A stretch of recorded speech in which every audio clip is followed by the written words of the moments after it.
ठीक है, तो मतलब इस समय दिल्ली अपने इतिहास की सबसे कड़ी लड़ाई लड़ रही है। अजय सहरावत, यही सिचुएशन दिख रही है। मतलब आप एक दाव चलते हैं, आपसे एक कदम आगे बढ़कर आम आदमी पार्टी जो है अपना दाव चल देती है। आपका 2 बजे संकल्प पत्र आएगा, इधर केजरीवाल ने घोषणा कर दी, दोपहर 12 बजे फिर एक बड़ी घोषणा करने वाले हैं। पूजा जी, मुझे लगता है हर पार्टी की अपनी स्ट्रैटेजी होती है, अपने समय पर हर चीज करी जाती है। ना तो हम केजरीवाल जी की वजह से कोई घोषणा करते हैं और ना ही हम उनके दांव को देख करके अपना दांव चलते हैं। हाँ, वो जरूर हमें फॉलो करते हैं, ठीक है, क्योंकि वो पैनिक मोड में है, घबराए हुए हैं। 10 साल की सरकार में बहुत एंटी इनकम्पेंसी है और जो मेजर इश्यूज हैं, अभी आपके पत्रकार भी जब जमीन पर नीचे खड़े थे, उन्होंने गलती से किसी से पूछ लिया कि भाई कॉलोनी रेगुलराइज हो गई है, इससे क्या होता है। मुझे लगता है आपकी पत्रकार को पता नहीं रेगुलराइज होने का मतलब क्या होता है और उसके काम का मतलब क्या होता है।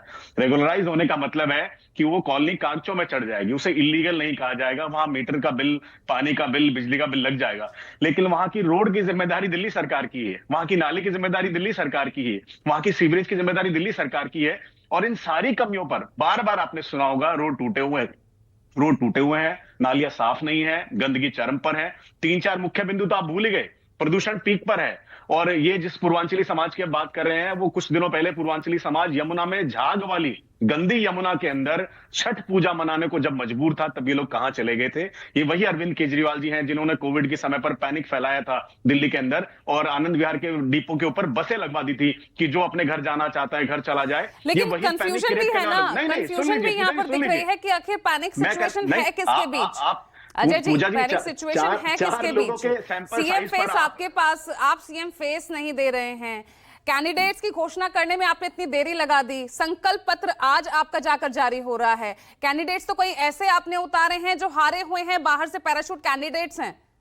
नहीं पूजा जी, आप एक बताइए ना, पॉलिटिकल पार्टी की स्ट्रैटेजी को आप कैसे तय करेंगी? मतलब नॉमिनेशन की डेट आज है, हम कैंडिडेट पहले दे दें क्या? हमने नॉमिनेशन की डेट के बाद कैंडिडेट दिए हैं क्या? तो सबकी अपनी अपनी स्ट्रैटेजी होती है। हम सीएम चेहरा छत्तीसगढ़ में भी नहीं देते हैं, हम सीएम चेहरा तो राजस्थान में भी नहीं देते हैं, हम सीएम चेहरा तो गुजरात में भी नहीं देते हैं, हम सीएम चेहरा तो उत्तराखंड में भी नहीं देते हैं, हम तो सब जगह सीएम बनाते हैं।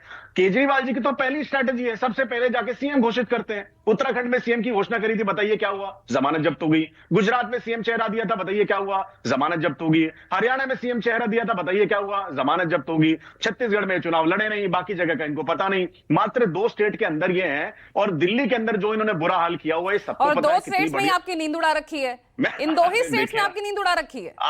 मैं वही तो कह रहा हूं पूजा जी, आप जाकर के नीचे लोगों की नींदें देखिए, जहां गंदी नालियां, कूड़ा का ढेर पना पड़ा है, रोड टूटी पड़ी है, जो बेसिक एमिनिटीज है वो दिल्ली में दे नहीं पा रहे हैं, लंदन पेरिस की बताने की बातें कर रहे हैं।